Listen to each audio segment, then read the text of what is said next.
your word at the end of the Parcells tenure, dysfunction. Is there dysfunction in the organization now? No.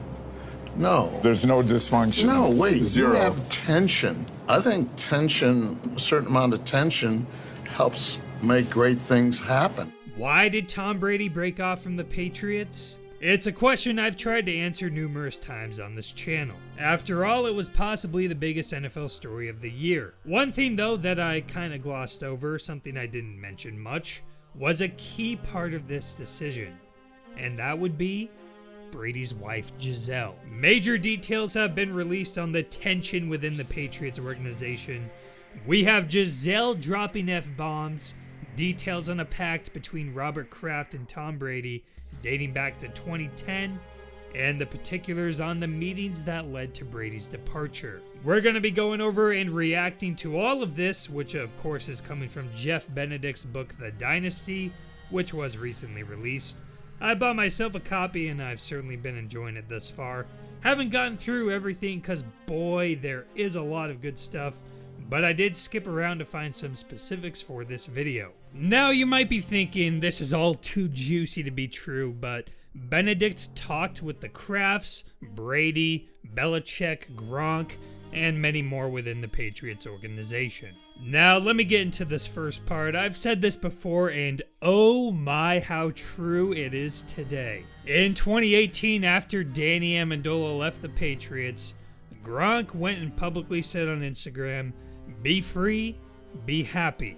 And Brady added, "Well said, Gronk." Originally, I admitted to kind of reading between the lines and trying to speculate on what exactly that meant. But now, oh boy, we know. After that season, Kraft knew that players were not happy with Belichick. And might I add, the Malcolm Butler benching didn't help. So Kraft met with Belichick at Davio's, a restaurant at Patriot Place. There, Belichick agreed to have a meeting with Kraft and Brady to discuss their relationship going forward. And here's how that went down. Belichick took a seat on a chair to Kraft's right, and Brady sat on the couch to Kraft's left. Hoping to facilitate some constructive dialogue, Kraft told them how important they both were to him.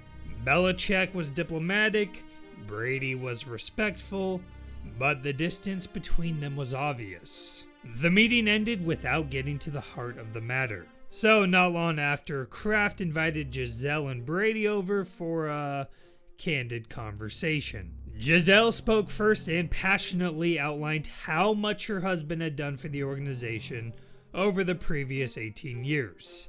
She also pointed out how ridiculous it was that after all these years, Belichick still treated Brady like Johnny Foxborough. You mean to tell me you can't make a wide route throw? We have people in Foxborough High School that can do that.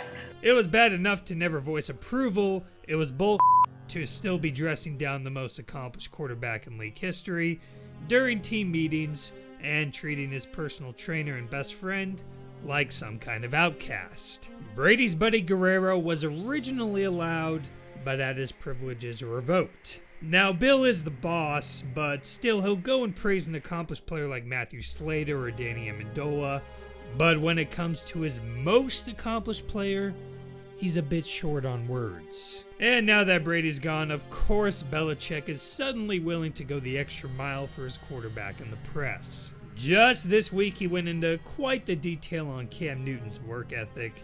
Yeah, you see that big paragraph right there?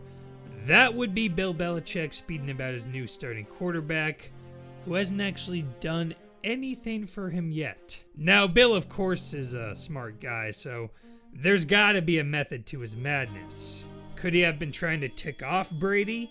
Angry Tom Brady always seemed to play better than normal Tom Brady, even after what Brady called pleading the fifth.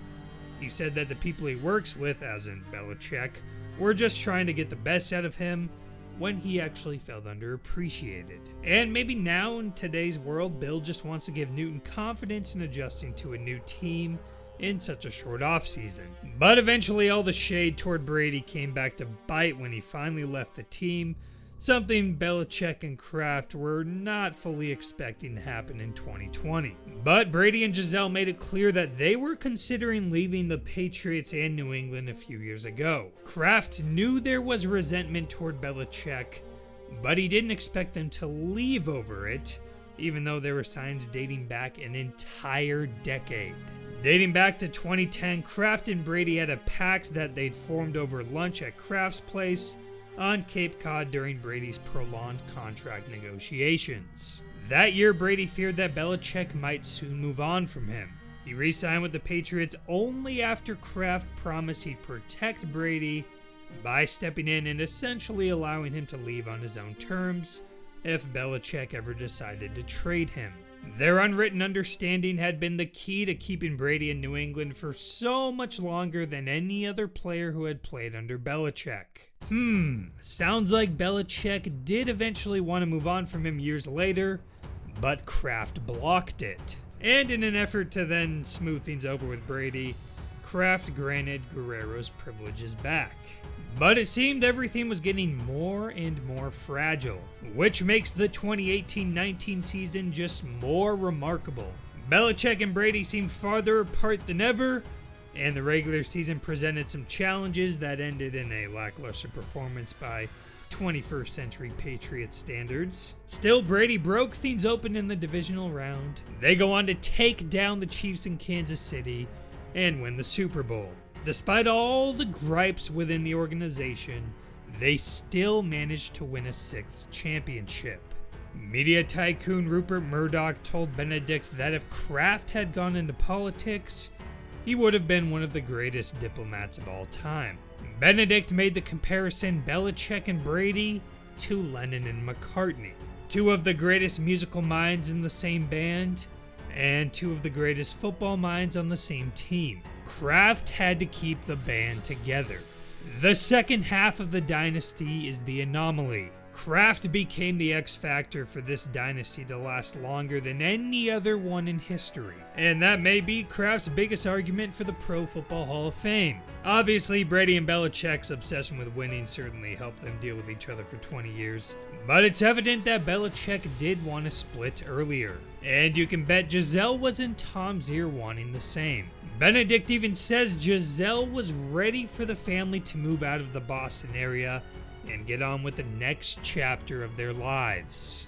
But no matter what Gisele or Belichick wanted, Kraft temporarily put a stop to it, which resulted in another championship. Believe me, if Jimmy Garoppolo got past the Chargers, there's no way he was taking down the Chiefs that year. There's arguments to be made that ring number 6 should be known as the Kraft ring, because without him, it would have never happened. Brady still ended up leaving, and the trio won't be getting a ring number 7 together, but without a doubt, the Kraft-Belichick-Brady dynamic will go down in history for a dynasty that lasted longer than it should have. I'm going to continue reading this book, so please like and subscribe if you want more videos just like this. Also, from what I've read so far, I would recommend getting the book for yourself. Gisele just couldn't stand the smell of Belichick's farts. Brady would come home with some serious stank.